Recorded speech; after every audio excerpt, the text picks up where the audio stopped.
Chicago's Latino community, vibrant, colorful, diverse. Hello, I'm Chaplain Dean with the Chicago Police Department. This is the latest in a series of videos to expand your knowledge and understanding of the many diverse communities within our city. Having even a basic knowledge of a person's customs and culture enables police officers to conduct their duties in a more efficient and respectful manner. Chicago's Latino community comes from three main geographical areas: the Caribbean, Mexico, and Central America.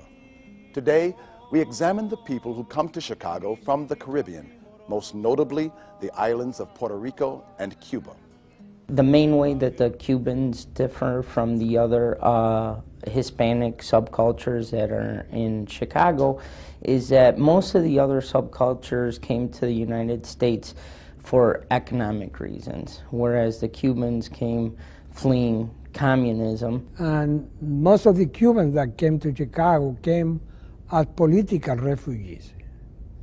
And their number were probably 35,000, 40,000 in the 70s and early 80s.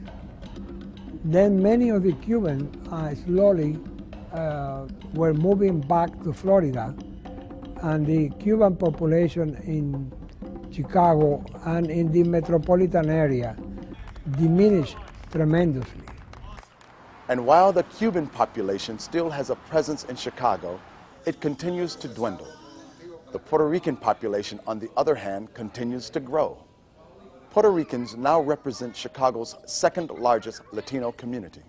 Puerto Rico is in a territory of the United States, so that it is its own country with its own identity, its own culture, but it belongs to the United States. Whether you're born on the island of Puerto Rico or here in Chicago, you're citizens of the United States. The heart of Chicago's Puerto Rican community is Humboldt Park. And the heart of Humboldt Park is a stretch of Division Street known as Paseo Boricua, identified by gateway sculptures of the Puerto Rican flag. It's not necessarily an attempt to separate ourselves from, but it's really to create a gateway into the community so that both Puerto Ricans, second, third, fourth, fifth generation Puerto Ricans that are here can learn about themselves from their own vantage point, but also at the same time non-Puerto Ricans, non-Latinos can come into this gateway and learn about the Puerto Rican community through its food, through its culture, the sounds. The more police and others learn about Puerto Rican culture, the less likely they are to buy into what some Puerto Ricans say are common stereotypes. Not all young people are possible affiliates, or not all young people are gang members. So it's just a matter of plugging in for variables, right? Yeah, with young people, that's the main thing. And I think the police needs to remember that most young people are not involved in gangs. There's also a sense among Puerto Ricans that some police lack respect for their people and their culture. The lack of respect. People are fearful of calling upon the police to come over and help them because they feel when the police come to address any need that they have, they come with a suspicion with that particular individual who even calls the police to come over and serve them. My message, if there would be any message to the officers, and this is all officers across the board, is to find out about the Puerto Rican community. And the easiest way is to come to Paseo Boricua, come to Division Street, find out what the food is about, come to some of the community activities.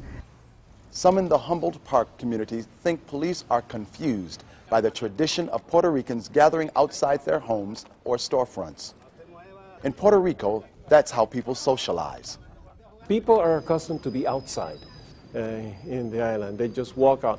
They're friendly. Then people get up in the morning, they walk out, they talk to the neighbors, and most of the time they spend it outside, not inside their homes. If you go by Humboldt Park in the summer, you will see whole families out in front, multi-generational, the grandparents sitting down with the great-grandparents as well as with the parents in the evenings or during the day.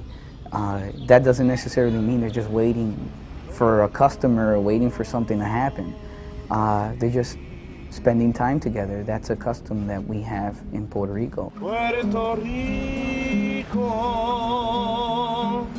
And the other aspect which is very interesting about the island is that you don't speak softly or quietly. You speak loud because you're outside, everyone is around, so whenever you're talking, you call, mira, esta muchacho, ven para acá.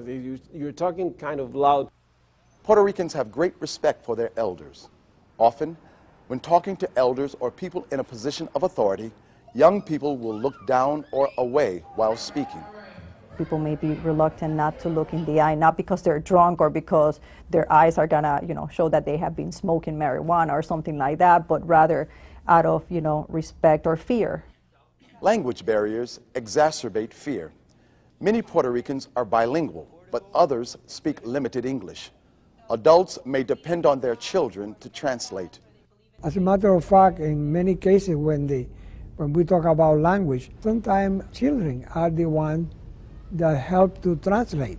You can see maybe an older man or an older woman taking a child at 10, 12 years old to the bank to translate when they want to go to open an account. Although Puerto Rico is a territory of the United States, some things that are legal in Puerto Rico are not legal here. In many cases, a good referral to a social service agency by the policeman will solve the problem.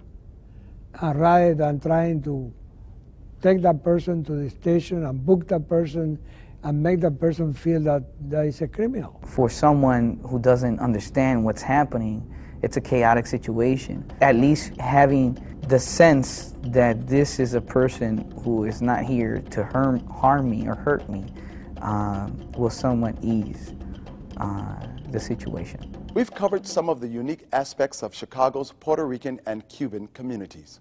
Remember, all of the people we encounter on a daily basis expect to be treated with dignity and respect. It is our hope that this video will serve to enlighten and foster a new awareness and understanding. Thanks for watching, and as always, stay safe.